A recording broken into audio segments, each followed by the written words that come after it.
मगनलाल और उसके बेटे आखिरकार सब करने के बाद अपने कमरे में चुपचाप बैठ गए और इंतजार करने लगे कुछ होने का, बेबस और इस उम्मीद के साथ कि शायद बाबा की बात सच हो जाए, शायद रेनू फिर से जिंदा हो जाए। घड़ी के कांटे जैसे बढ़ ही नहीं रहे थे। आज समय जैसे रुक सा गया था और पूरे माहौल में बस था तो सन्नाटा और घबराहट। समय बीत रहा था पर कुछ हो नहीं रहा था। कोई आवाज नहीं आ रही थी और ऐसे ही इंतजार करते करते उनकी आंखें वहीं जमीन पे ही लग गई। अगले दिन सुबह हुई। उनके सामने वही लड़की खड़ी थी जिसकी लाश मगनलाल का छोटा बेटा लेके आया था। ये सब देख के सब चौंक गए, घबरा गए, पर फिर खुश हो गए। बाबा ने बताया था कि उस विधि को करने के बाद मगनलाल की पत्नी की आत्मा उस नए शरीर में चली जाएगी और उसके बाद मगनलाल की पत्नी के पहले शरीर का अंतिम संस्कार करना पड़ेगा। और फिर तीनों ने ऐसा ही किया। उन्होंने रेनू के पुराने शरीर का अंतिम संस्कार कर दिया। इसके बाद शायद रेनू उस लड़की के नए शरीर में मगनलाल और अपने बेटों के साथ रहने लगी। सब बहुत खुश थे, पर फिर भी कुछ गड़बड़ थी।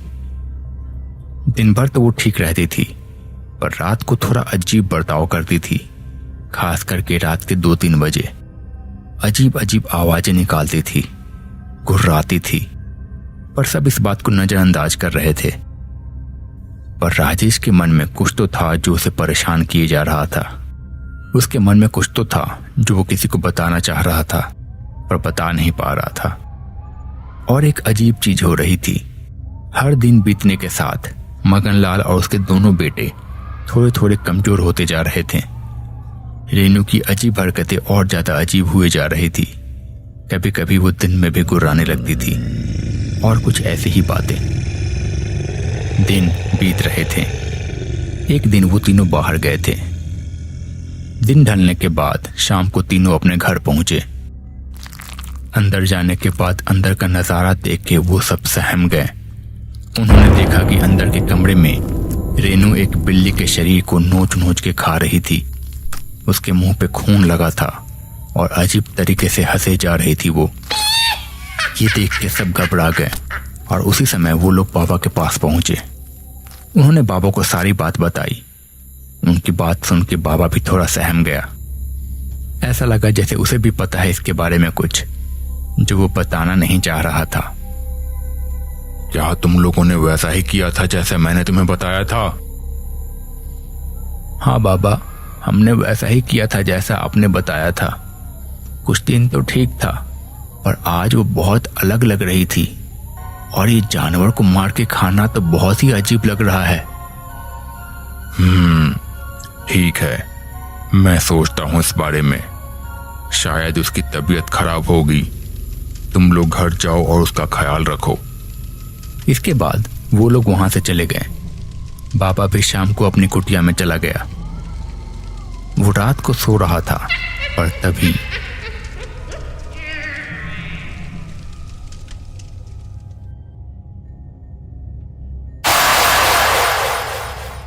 उस लड़की को वैसे देख के बाबा बहुत घबरा गया। अगले दिन शाम को वो उसी खंडहर में पहुंचा जहां से मगनलाल को वो धागा मिला था। वहां जाके एक खाली दीवार के सामने उसने कुछ मंत्र पढ़े और तभी अचानक से एक परछाई सी उभरी अंधेरे में। उसकी आंखें चमक रही थी और बहुत भयानक आवाज आ रही थी। बाबा ने फिर बोलना शुरू किया। मैंने तो तुम्हारी बात मान ली थी। हमारे बीच तय हुआ था कि मैं तुम्हारे पास एक आत्मा भेजूंगा और इसके बदले तुम मुझे बख्श दोगे।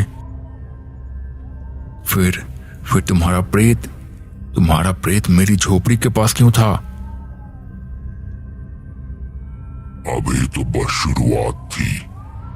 तय हुआ था कि मेरे पास एक आत्मा आएगी, पर इस पूरे चांद की रात को मुझे कोई आत्मा नहीं मिली। पर मैंने तो किसी को भेजा था तुम्हारे पास। तुम्हें आत्मा मिल जानी चाहिए थी।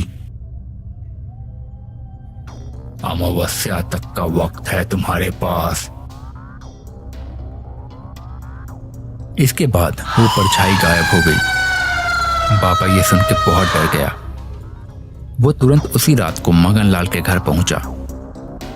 वहां जाके उसने आवाज दी। वो तीनों बाहर आए।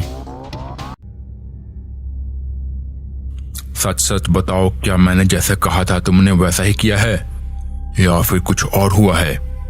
जो भी है सच सच बता दो, वरना अंजाम बहुत बुरा होगा। इस बात पे मगनलाल ने फिर वही जवाब दिया जो उसने पहले दिया था, जैसा कि उसने बाबा को पहले बताया था। पर फिर मगनलाल के छोटे बेटे राजेश ने कहा, बाबा, हमने वैसा ही किया जैसा आपने बताया था, सिवाय एक चीज के। इस पे मगनलाल और बड़ा बेटा उसे देखने लगे। वो आश्चर्य में थे क्योंकि उन्हें भी इसके बारे में कुछ भी पता नहीं था।